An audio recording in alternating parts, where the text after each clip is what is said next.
I've been informed by many sources and also observed online, not least because of my discussions with a variety of Muslim thinkers, supporters, and critics, that I have developed an audience in the Muslim world. I would first like to say that I could not be more pleased or honored that such is the case.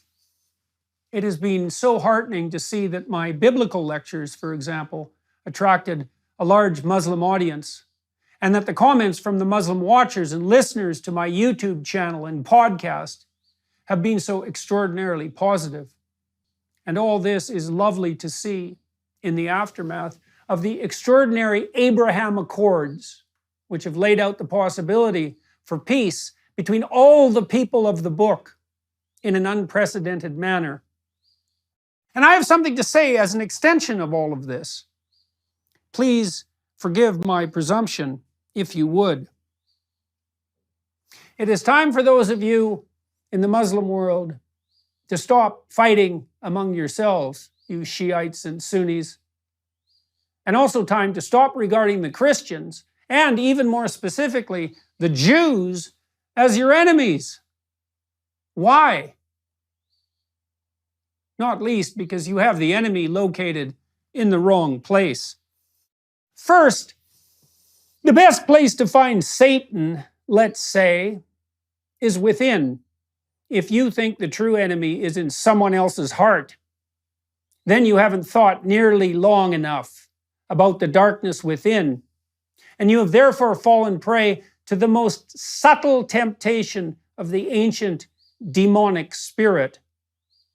So your best bet on the spiritual warfare front is to make of yourself and your Muslim practice something so admirable that the light shining from your well-constituted psyches and productive, generous, and wise actions is so intense that people convert to your faith from sheer admiration. There's a goal.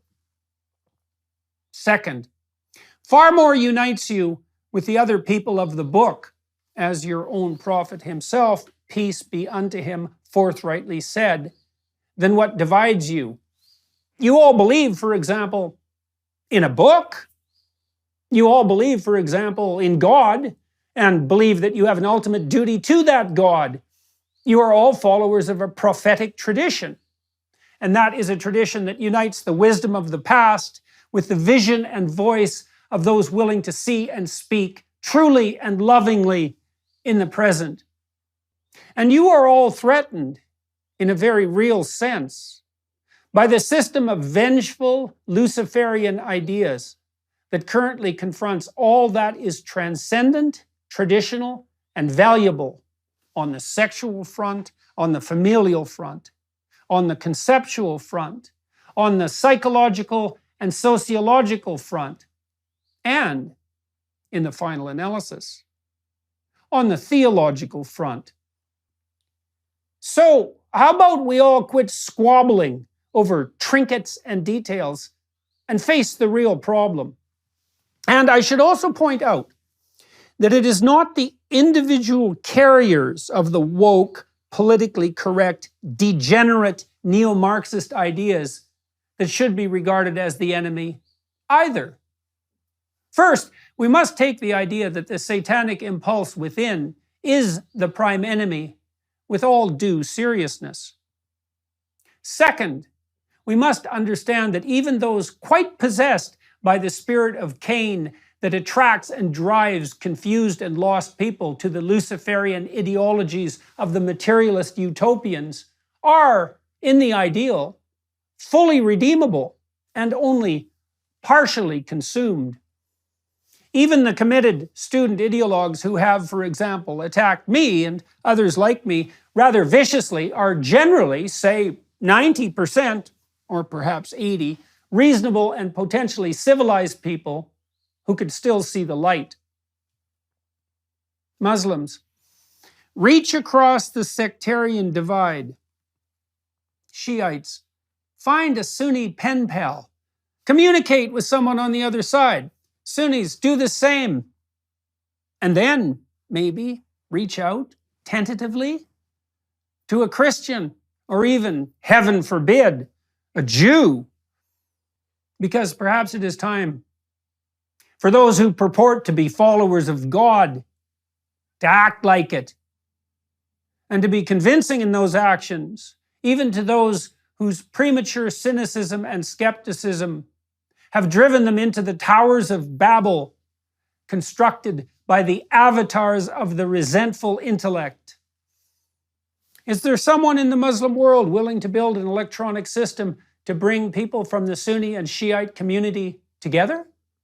A place where people of goodwill could reach electronically across the divide, person to person, and to formulate the kinds of personal, trusting friendships upon which a lasting peace truly might be founded? A place where Jews and Christians, willing and eager to open communication with their Muslim brothers, might do just that? There's a task for someone looking for a purpose, and it's an open invitation to do just that. If you build it, they will come. If you build it, get in touch with me. You'll figure out how to do it, and I'll publicize it. Thank you, all my Muslim listeners, watchers, and readers, for your kind attention and patience. I wish you well as you strive to become the light in the world that your faith truly demands. Let's see if we can unite as people of the book and negotiate our way toward the paradise that we might truly and jointly attain.